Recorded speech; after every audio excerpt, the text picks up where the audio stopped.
¿Imaginan que un robot los atienda en una oficina pública? El proceso de informatización de la administración ya está en marcha, no se detiene. Se inició con la digitalización de documentos, luego soporte de gestión, analítica de decisión, pero también ya por el lado de sustitución de la decisión humana. Hay casos pioneros de sustitución de la decisión humana. En Australia, recientemente, la incorporación de la inteligencia artificial se salió de cauce con lo que se ha denominado debacle de la robodeuda, que a su vez provocó un ambiente público contrario a estas tecnologías. ¿Qué fue lo que pasó allá? ¿Qué factores diferencian el caso australiano de lo que ya conocemos como incorporación de las TICs en la administración y la gestión públicas? Vamos a conversar en los próximos minutos de nuevo con el doctor Matías Rodríguez, que es abogado especializado en el exterior en gestión de las telecomunicaciones y en derecho de alta tecnología. Matías, bienvenido de nuevo. Muchas gracias, buen día Emiliano, buen día a todos los oyentes. ¿En qué áreas de la administración pública está utilizándose ya inteligencia artificial? En el mundo, digo, ¿no? En el mundo. Bueno, si analizamos por poderes, empecemos por descartar al Parlamento, que prácticamente en ningún lugar del mundo está utilizando en una escala relevante herramientas de inteligencia artificial. En realidad, incluso el tratamiento legislativo de estas cosas es bastante escaso. Corea, la Unión Europea... O sea, no solamente no utiliza la inteligencia artificial para su funcionamiento, sino que además en lo que le correspondería, que es legislar, va lento, va muy lento. Sí, está un poquito reticente.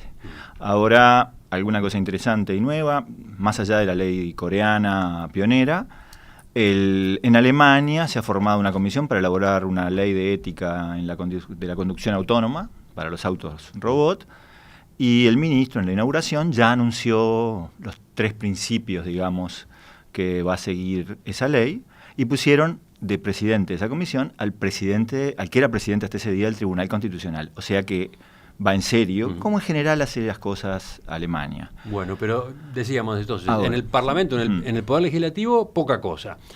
¿En el Poder Judicial? En el Poder Judicial ya es más interesante. En el Poder Judicial, el caso pionero fue el holandés, que incorporó una herramienta de mediación hace ya unos años. No me animo a pronunciarlo en holandés, por cierto, pero es algo así como Rechtsvisor 2.0, que es un tribunal online para mediación, digamos. Ayuda a las partes en divorcios, en disputas pequeñas, a llegar a un acuerdo prejudicial, pero está auspiciado y financiado por un órgano estatal que es la Junta para la Asistencia Jurídica, digamos, una especie de consultorio jurídico gratuito en el caso uruguayo. A partir de eso se empezaron a iniciar intentos de repetir esta experiencia en el Reino Unido, el proyecto Relate, en Australia, donde la Corte de Familia utiliza una herramienta muy parecida que se llama Split Up para la disolución de la sociedad conyugal, en términos amigables. Y el más interesante, Emiliano, creo que es el caso del Tribunal Civil, de Resolución Civil Online de Columbia Británica en Canadá, que el 1 de julio de este año terminó su periodo de prueba de un año donde se limitaba a disputas entre condóminos. ¿Condóminos? O sea, integrantes de un condominio. Copropietarios de un edificio. Generalmente casi todo fue edificios. Y luego de esa experiencia, que evidentemente deben haber evaluado como positiva, lo abrieron como es el primer caso en el mundo en que es parte del sistema judicial oficial. ¿Resuelve una máquina? No resuelve una máquina en todos los casos. En muchos casos resuelven algoritmos y llegan hasta el final de ese proceso, que por ahora el tope es muy bajo, $5.000 canadienses, está previsto que suba hasta 25.000. Y tiene una apelación ante el tribunal que antes era el primero de la escala. O sea, la apelación se sustancia ante un tribunal de seres humanos. Ante un humano, exactamente. Por las dudas, lo cual parece prudente. Bueno, por supuesto estoy tentado a plantearte más preguntas y a seguir profundizando en esto de la inteligencia artificial en la justicia, pero mejor dar un panorama. Pasemos ahora al Poder Ejecutivo, a la administración pública. Ok. Ahí por delante está sin duda la administración tributaria. Si pensamos que en los países desarrollados, integrantes de la OCDE, de la Organización de Cooperación Económica, más de la mitad tienen déficit presupuestal, tenemos presente que hay una presión importante para desarrollar herramientas que mejoren la recaudación. La inteligencia fiscal es una frase muy repetida y prácticamente inevitable en cualquier documento internacional, y buena parte de los países desarrollados y varios de la región, o sea, me refiero a América Latina, empezando por México, desde principios de siglo, han ido incorporando para la determinación de las auditorías, es decir, mediante patrones, algoritmos predicen la probabilidad de incumplimiento y eso ayuda a seleccionar a quién se audita. Yo te diría que esa es la incorporación de inteligencia artificial más importante. Después hay en otras áreas, claramente jubilaciones, licencia parental, sobre todo Australia tiene 29 normas en ese sentido. E incluso, si pensamos en Uruguay, te podría decir que hay por lo menos una zona gris. ¿Por qué gris?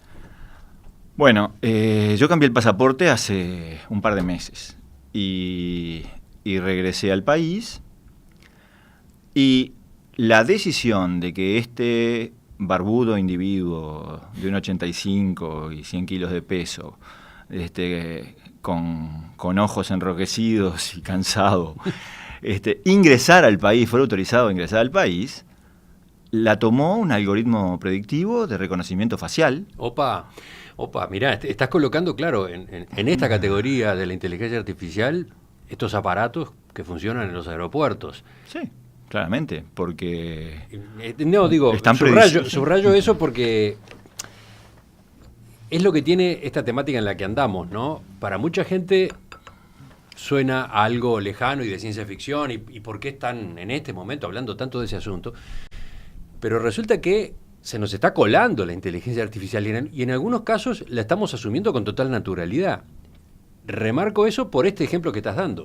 Esos sensores, en definitiva, son inteligencia artificial determinando si una persona es o no es la que aparece mencionada en el pasaporte, y por lo tanto si puede entrar, si no puede entrar, etcétera. Sí, determinando la probabilidad de que yo sea yo.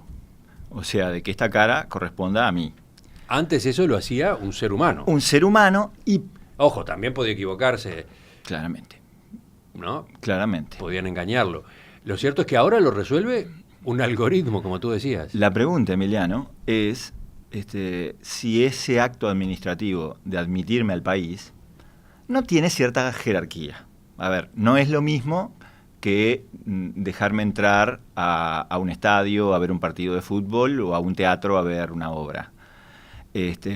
No lo estoy planteando en términos absolutos, pero digo, creo que es una zona gris interesante donde, al menos personalmente, tengo la impresión de que hay un acto administrativo de cierta jerarquía que sin tener mayor conciencia, todos asumimos, como tantas cosas, porque la inteligencia artificial en buena parte es invisible. Todos la estamos aceptando. Todos la estamos aceptando, exactamente. Y convivimos con ella permanentemente, nos ayuda en muchísimas cosas, y el tema es que lo importante es ser lo más conscientes posibles, para no ser, en cierta forma, modulado por quienes sí tienen conciencia y posibilidades de gestionar la inteligencia artificial. Así que entonces, parece que en Uruguay tenemos ya algún ejemplo concreto de inteligencia artificial funcionando en una dependencia de la administración pública, en este caso migraciones.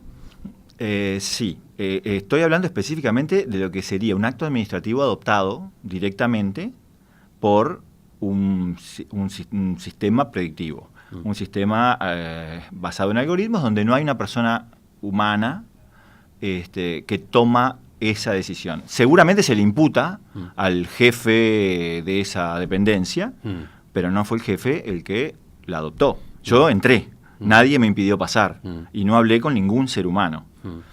Esto lleva a la pregunta que ya apareció en algunas otras charlas contigo.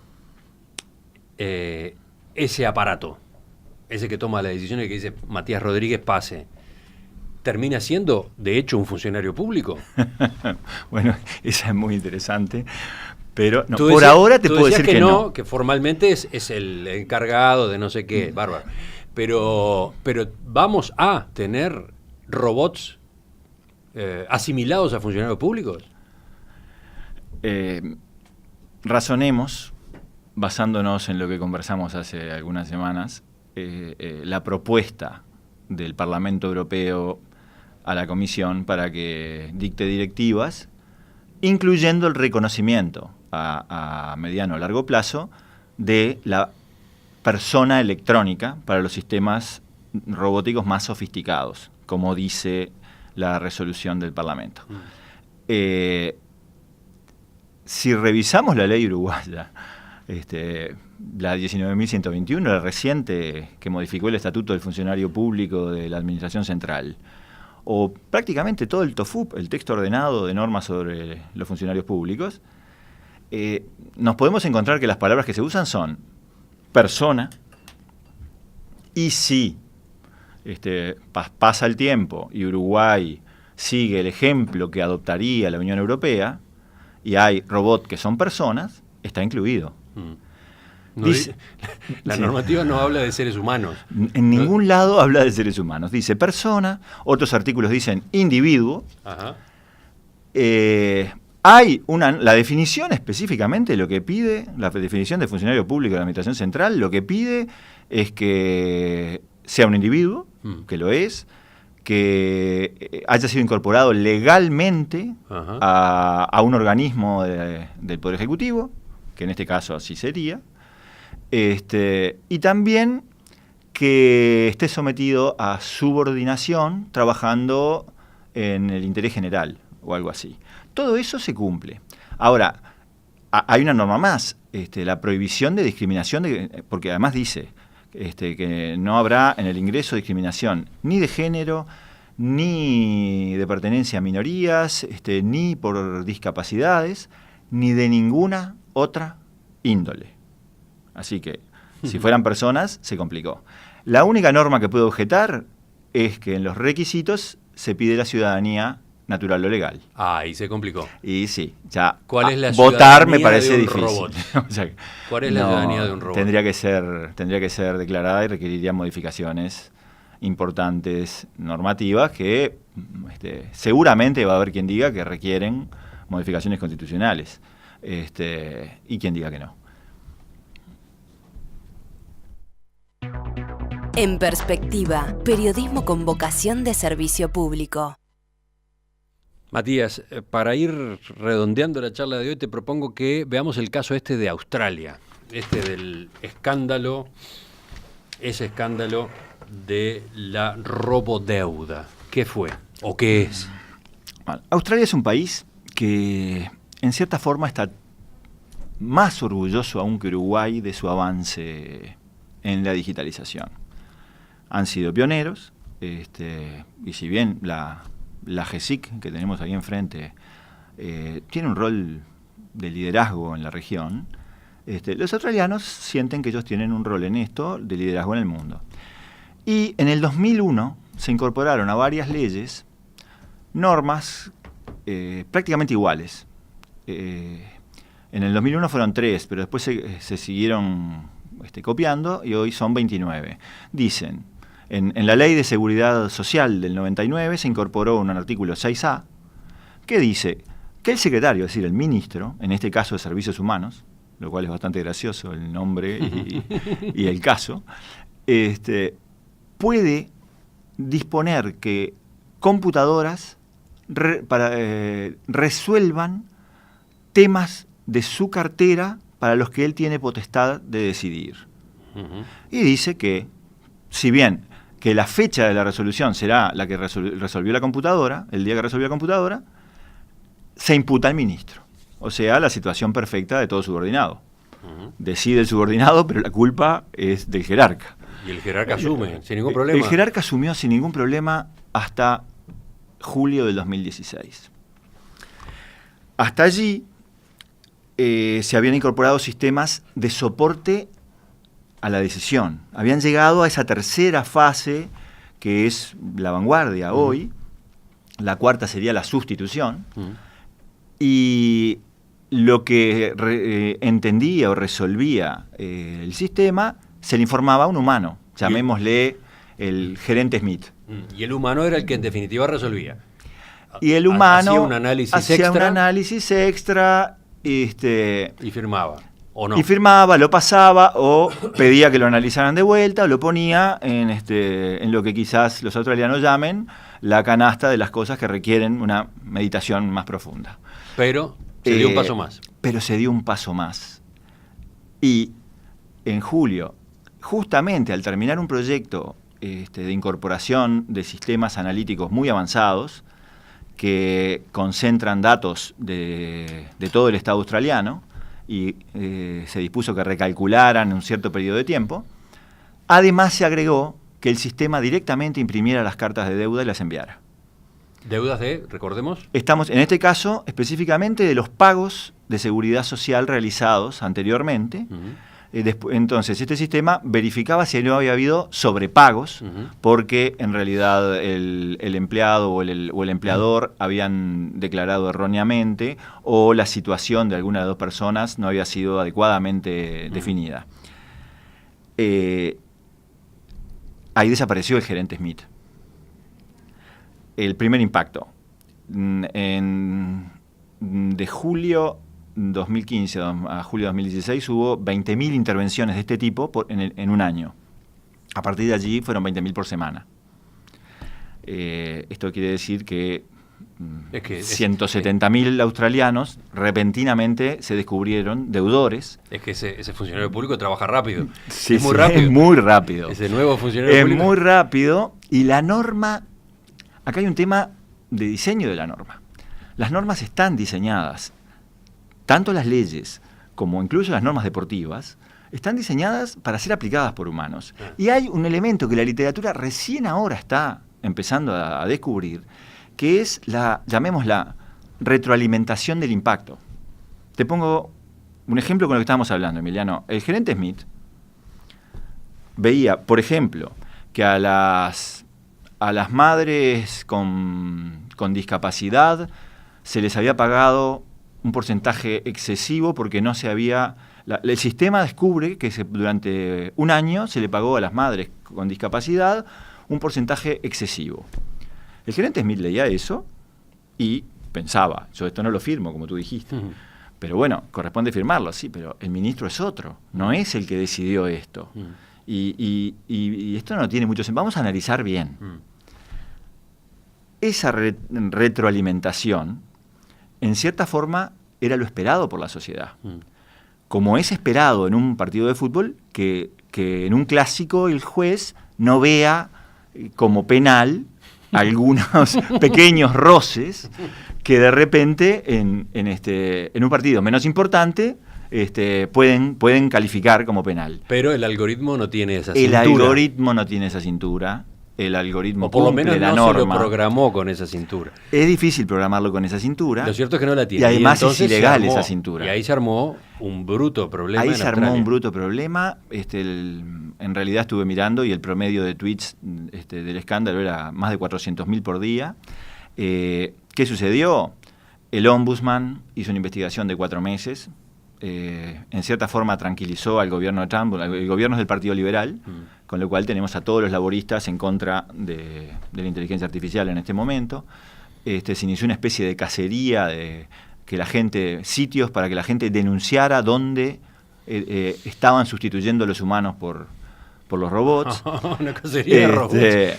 El ombudsman dijo que los cálculos estaban bien, pero que era el modelo era malo. Se inició una investigación parlamentaria del Senado. A los 4 meses el Senado hizo 21 recomendaciones, la más importante de las cuales era suspendan ya este sistema y no lo reinicien por lo menos hasta 2018. El gobierno dijo que no. Y el ministro cometió uno de esos errores de las polémicas políticas al tratar de demostrarle a un blogger que su caso era falaz, publicó todos los datos personales del blogger, con lo cual denuncia policial, investigación administrativa. El primer ministro salió a decir que va a haber un nuevo código ético y de privacidad para los funcionarios en el 2018. Estamos en una crisis política de proporciones que ya va para un año.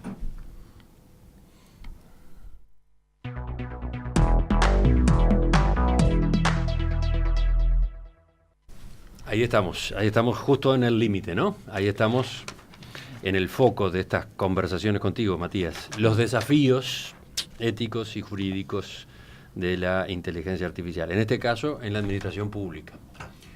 Gracias por acompañarnos otra vez. Estoy seguro que hay 20 puntas para seguir explorando de esto mismo que estábamos viendo ahora, de este caso de Australia, pero vamos a dejarlo para que los oyentes lo digieran. Tengo varios mensajes acá con preguntas y consultas. En todo caso te los cuento y capaz que alimentan la próxima conversación, ¿de acuerdo? Muy bien. Matías, hasta la próxima. Hasta la próxima, Emiliano.